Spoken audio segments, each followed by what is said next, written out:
Toute personne rêve de jouir d'une vie meilleure et un avenir plus ou moins rassurant. Selon l'ONU, le Canada se retrouve souvent en tête de liste des palmarès des pays où il fait bon vivre. Généralement, on y vante les coûts abordables, l'accès à l'éducation et à la santé, la stabilité politique, la liberté individuelle ou la protection de l'environnement. Aujourd'hui, Gordien Orugavier, consultant réglementé et fondateur de l'entreprise Œil d'Expert, s'investit en immigration et la mobilité internationale en République démocratique du Congo. Le centre professionnel Œil d'Expert est largement réputé dans l'assistance des entreprises et des ressortissants étrangers du monde entier résidant en RDC, dans toutes leurs démarches pour immigrer au Canada. Comment Gordien Orugavier a-t-il eu ce sentiment que les autres ont besoin de le consulter pour les guider dans les dites démarches ? Retour sur ses débuts dans ce 4e numéro de l'émission de Bout en Bout, produite par l'entreprise Œil d'Expert. Bien le bonjour, Monsieur Gordien. Oui, bonjour, Mademoiselle Anaïs. Ravi de vous retrouver encore pour ce nouveau numéro. Merci beaucoup. Le sujet du jour, nous allons parler de l'immigration au Canada. Alors, depuis plusieurs années, le Canada est devenu une destination particulièrement connue par des immigrants. Les immigrants qui arrivent au Canada sont de tout âge, de sexe confondu, de toutes les catégories confondues, disons. Ouais. Pouvez-vous nous parler des différents programmes d'immigration ? Merci de la question. En fait, effectivement, c'est avec plaisir que je peux répondre à cette question. Ça fait plus de 10 ans que j'accompagne ceux qui ont un projet pour le Canada.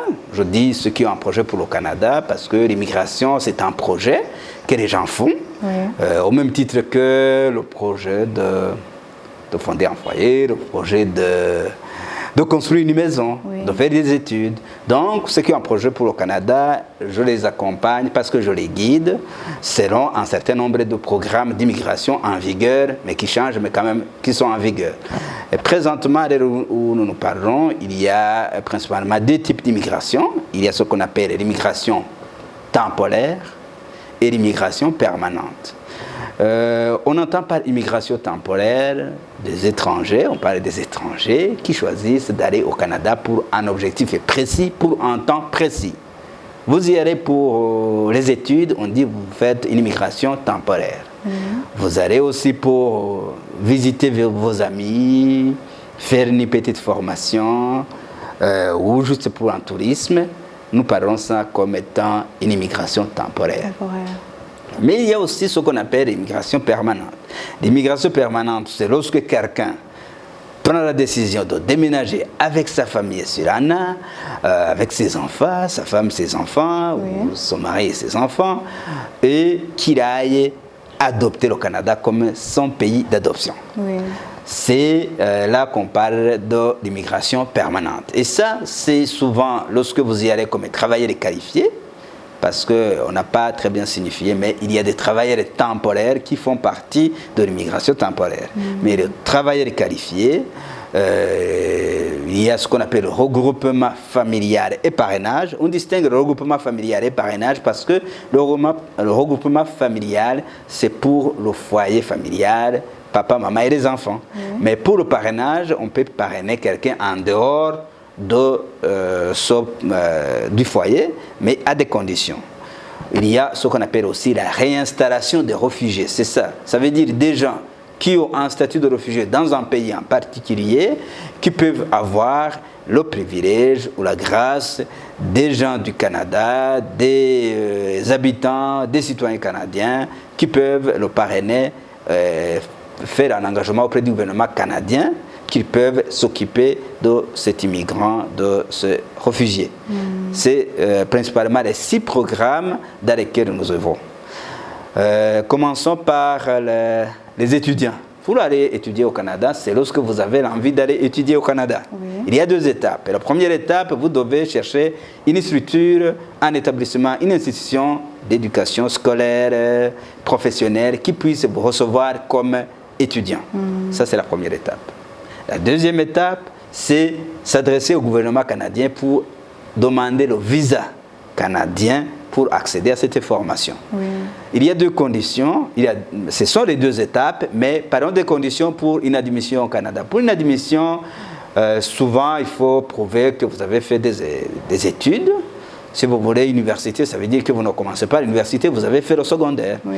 Si vous voulez continuer l'université, c'est-à-dire que vous avez fait une partie de l'université. Oui. Si vous voulez une formation professionnelle, il faut chaque fois prouver que vous avez déjà prouvé les études que vous avez déjà faites. Et à base de ça, on va décider si vous êtes recevable ou pas. Oui.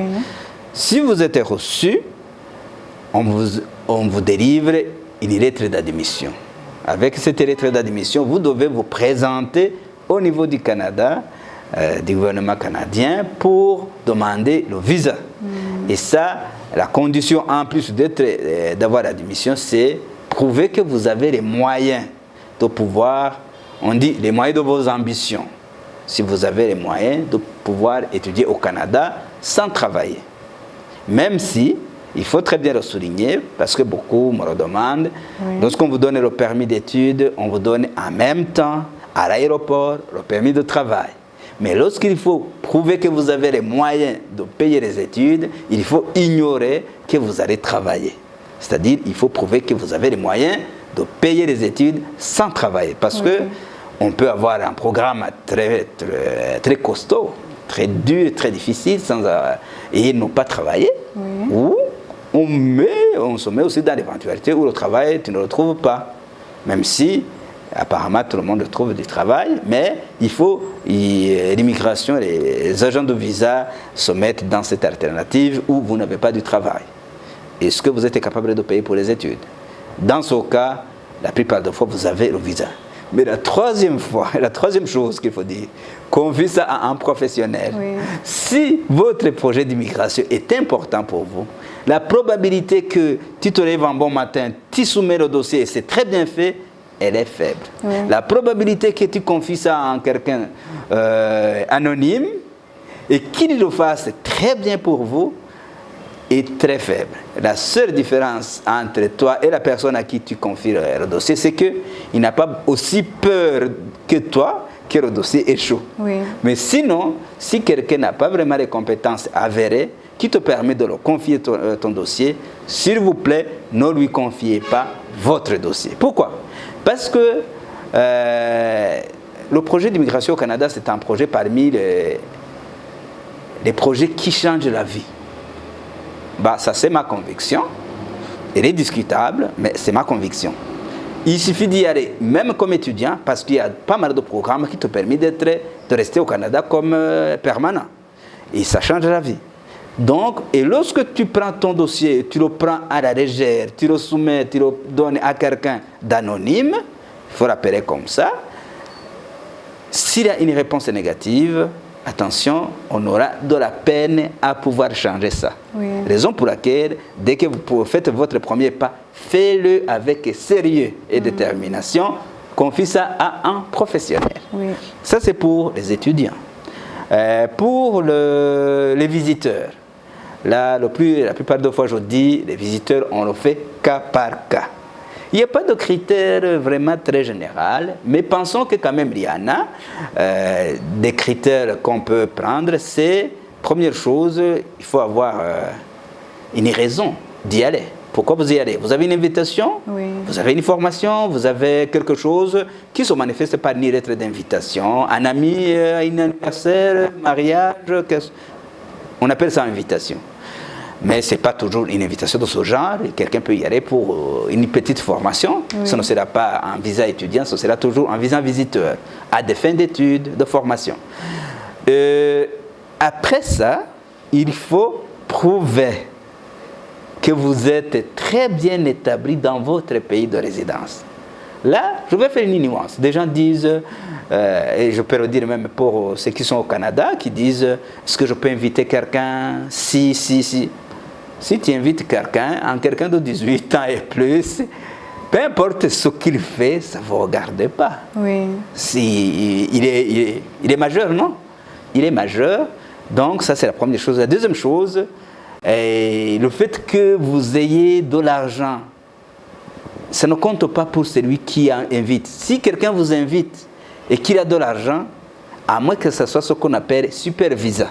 Super visa, alors ça c'est pour les parents et grands-parents. On peut inviter les parents et payer les assurances, ça arrive, c'est une catégorie des visas visiteurs qui est un peu spécifique, où on considère le bien-être de celui qui t'invite. Mais dans la plupart des visas temporaires visiteurs, on considère la personne intéressée s'il est très bien établi dans son pays de résidence. Oui. Et les aspects qu'on regarde, c'est ainsi que je dis, c'est cas par cas. On va voir votre travail. Sous peu que même on peut regarder votre âge, mais ça, ce sont des aspects vraiment qui ne sont pas chiffrés quelque part. Mais avec le temps, avec l'expérience, on peut vous conseiller. Si vous vous confiez à moi, je peux dire, compte tenu d'un certain nombre de paramètres, je vous conseillerais de postuler ou non de laisser. Parce que vous risquez de ne pas avoir une réponse positive. Il y a l'autre qui entre effectivement dans ce cadre aussi, c'est le tourisme. Ceux qui vont pour le tourisme, pour eux, la différence, c'est qu'ils n'ont pas besoin d'avoir un très grand objectif. Ce n'est pas pour une invitation de quelqu'un, non. Ils peuvent juste faire une réservation d'hôtel. Il dit, je vais visiter le Canada, je veux voir que le Canada, comment on en parle depuis des années, j'aimerais y aller. Alors là aussi, il faut voir s'il est très bien établi dans son pays de résidence. Oui. Là où vous êtes, comment est-ce que vous êtes? Et là, il y a des paramètres d'analyse pour voir si quelqu'un est très bien établi ou pas. Ça, ce que je viens de dire, c'est pour la résidence temporaire. Qu'entendez-vous par être bien établi? Exactement. Ça, c'est un indicateur composite. Si quelqu'un peut comprendre ce que je dis, c'est ça que je dis. C'est un indicateur composite. Il n'y a pas de document qui dit il est très bien établi. Mais on dit, tu fais quoi dans la vie? Oui. Tu as déjà voyagé où? Tout ça permet de faire quelques indices que vous êtes très bien établi. D'accord. Ou pas. C'est ainsi que, je le dis, je le répète aussi, confie ça à un professionnel. Parce qu'avec le temps, il finit par déchiffrer. Je l'ai dit peut-être dans d'autres rencontres où je dis que dans mes 10 dernières années, j'ai eu beaucoup d'expérience. Parce que l'expérience, ce n'est pas toujours des réussites. Là où je n'ai pas eu de réussite, j'ai appris. Parce que j'ai accès à ce qu'on appelle accès à l'information. Demande d'accès à l'information, c'est-à-dire que chaque fois qu'un dossier a une réponse non positive, je dois demander l'accès pour voir qu'est-ce que l'agent a écrit. Le manuscrit qui n'est pas la lettre de refus qui est donnée à tout le monde. Oui. Et avec ça, ce qu'il a écrit, ça me permet d'avoir une idée de comment les dossiers sont analysés. Raison pour laquelle je recommande tout le monde, non pas s'adresser à moi nécessairement, je pense qu'aussi d'autres professionnels reconnus, réglementés, peuvent aussi faire comme ça. Mais c'est important, si votre dossier est important, de le confier, de le prendre avec deux mains, pas juste à la légère comme ça, et de le confier à un professionnel. C'est vraiment important. Ça, c'est pour la résidence temporaire. Oui. Il y a aussi, dans la résidence temporaire, je ne le développe pas souvent, mais c'est le travailleur temporaire. Le travailleur temporaire, c'est souvent vraiment... ce sont des travailleurs saisonniers, et c'est dans certaines régions souvent, ce n'est pas vraiment partout, qu'on peut recruter quelqu'un qui va travailler une saison. Parce que, effectivement, compte tenu de ces autres aspects, d'être bien établi dans votre pays de résidence, ça fait que c'est certaines régions seulement qui ne sont pas spécifiques, mais l'expérience m'a montré que quand même le permis de travailleur temporaire, ce n'est pas vraiment accessible à tout le monde. Oui. Ça dépend aussi. Vous devez avoir un emploi, vous devez avoir ce qu'on appelle étude d'impact sur le marché du travail, qui a été fait. Ce sont aussi d'autres aspects, mais ils sont très techniques. Oui. Là, je viens de parler de la résidence temporaire. Oui. Il y a une autre partie, la résidence permanente. Et c'est beaucoup de personnes. Imaginez-vous, cette année, la programmation, c'est aux environs de 465 000 dans la résidence permanente. Oui. L'année prochaine, on s'attend à 485 000. L'autre année, on s'attend à 500 000 par année. Ce sont des gens qui sont recrutés à des fins très planifiées. Je peux dire les travailleurs qualifiés, par exemple. Travailleurs qualifiés, c'est deux programmes parallèles un programme soutenu, qui est géré par le gouvernement fédéral. Il est souvent, on parle du système entrée express. Il y a aussi le système qui est géré par le Québec. Le Québec a une autonomie de gestion de recrutement des immigrants. Donc, on appelle ça ARIMA. Il se peut qu'on le change prochainement. Ce n'est pas toujours comme ça que ça va toujours s'appeler, ni même gérer.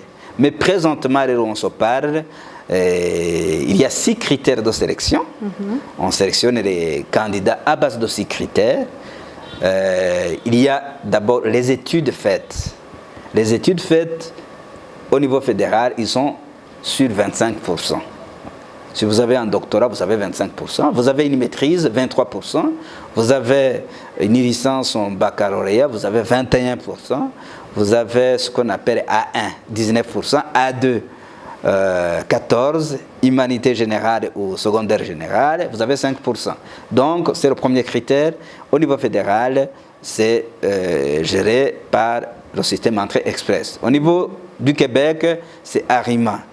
Les études sont pondérées en 2 aspects. Aspect premier, c'est le niveau. Deuxième aspect, c'est le domaine. Le niveau, il est pondéré à 14%.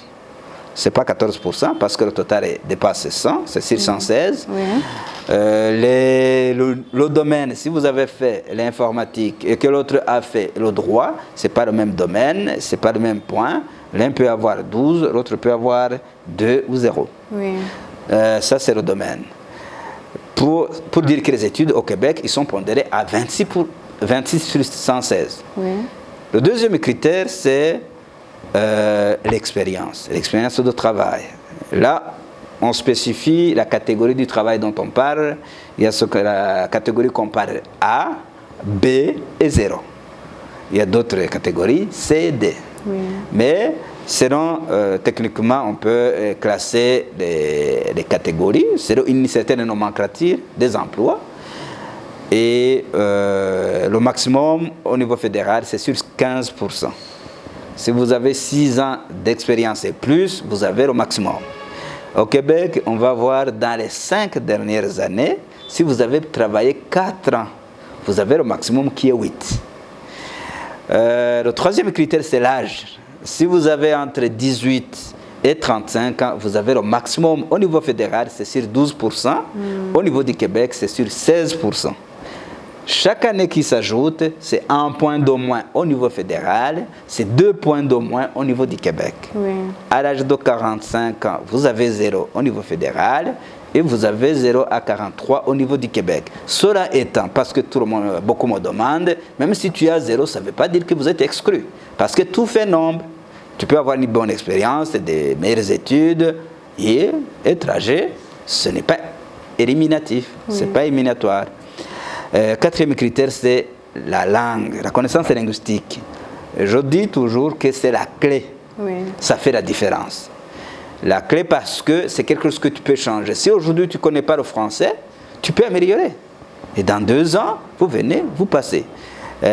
Si l'anglais et le français au niveau fédéral, c'est sur 28%. Mais c'est beaucoup, 28%. Plus du quart. Alors que c'est toujours accessible. On peut apprendre le français et l'anglais en moins d'1 année. Je ne dis pas que vous devenez expert en moins d'1 année, mais lorsque vous vous préparez pour un examen, un test, parce qu'on fait des tests, pour un test pendant 1 année, je pense que vous pouvez réussir. C'est ainsi que pour certaines personnes, je leur ai dit, vous pouvez ne pas aller au Canada seulement si vous ne voulez pas. Ça veut dire quoi? Ce sont des gens qui sont jeunes. Ils ont des études où ils peuvent en faire. Parce que, comme je vous l'ai dit, le projet d'immigration au Canada, je le prends pour le meilleur qui peut changer la vie. Ça change la vie. Pour certains, ils pensent que je brague, mais je peux même le dire à la télévision, qu'un visa de résident permanent peut valoir beaucoup plus qu'un décret de nomination ministérielle.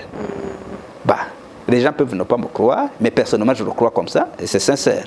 Je pense que le projet d'immigration au Canada, comme travailleur qualifié ou permanent avec votre famille, a un impact sur vous, sur votre famille, sur votre génération, sur d'autres générations, sur tout l'entourage, beaucoup plus que beaucoup d'autres projets qu'on peut faire. Voici l'idée. C'est la raison pour laquelle, pour des gens de 21 ans, 22 ans, jusqu'à même 30 ans, je dis, à moins que vous ne le voulez pas, vous pouvez aller au Canada.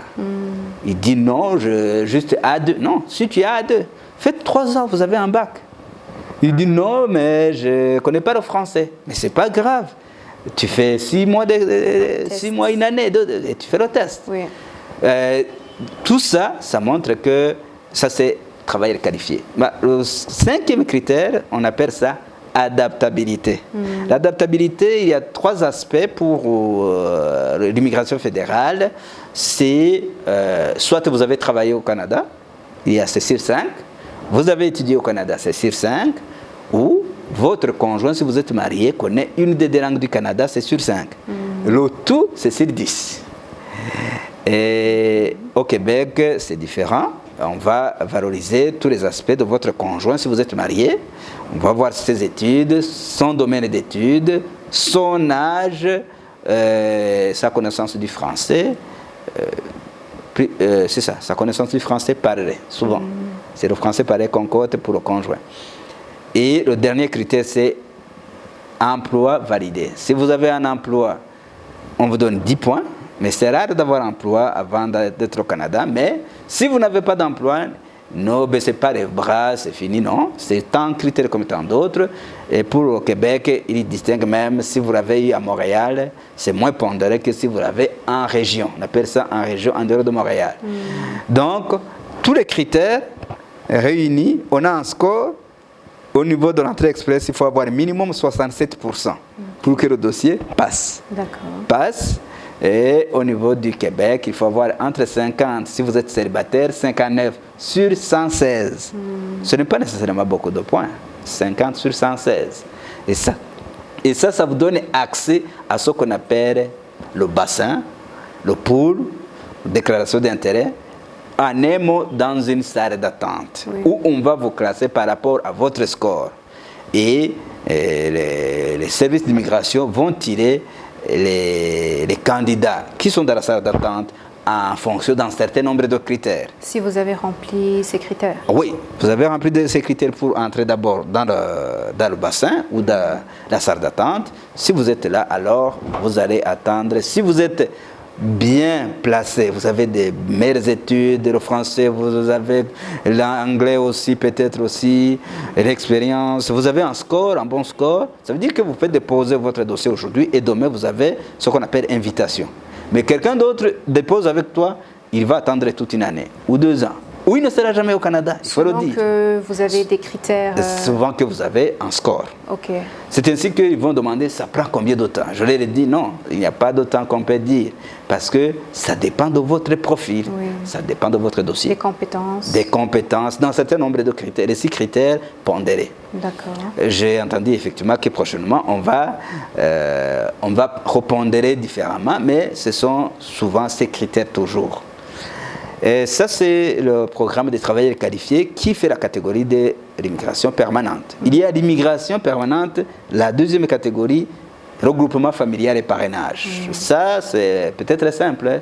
Si vous avez un conjoint qui est au Canada, là, il va te regrouper avec les enfants, il va les regrouper. Et si vous avez des parents, grands-parents, ils peuvent être parrainés. Il y a une option aussi de parrainer les frères et sœurs orphelins et mineurs. Il faut le dire très bien, parce qu'il y a des gens qui m'ont dit, j'ai mon frère qui est au Canada, mais moi j'ai 2 enfants. Je dis non, il peut te parrainer seulement si vous êtes orphelin et mineur. On ne peut pas parrainer un frère, une sœur ou toute autre personne que parents et grands-parents, dans des conditions très bien spécifiques, mais pas un cousin, jamais. Jamais. Et ça, s'il y a le statut, il n'y a pas vraiment grand-chose d'autres critères. C'est vrai que prochainement, j'ai entendu que le Québec va mettre aussi d'autres critères sur le français. Mais ce n'est pas pour rendre difficile ou impossible le parrainage ou le regroupement familial, c'est juste pour franciser, faire à ce que tout le monde s'intègre rapidement en français au Québec.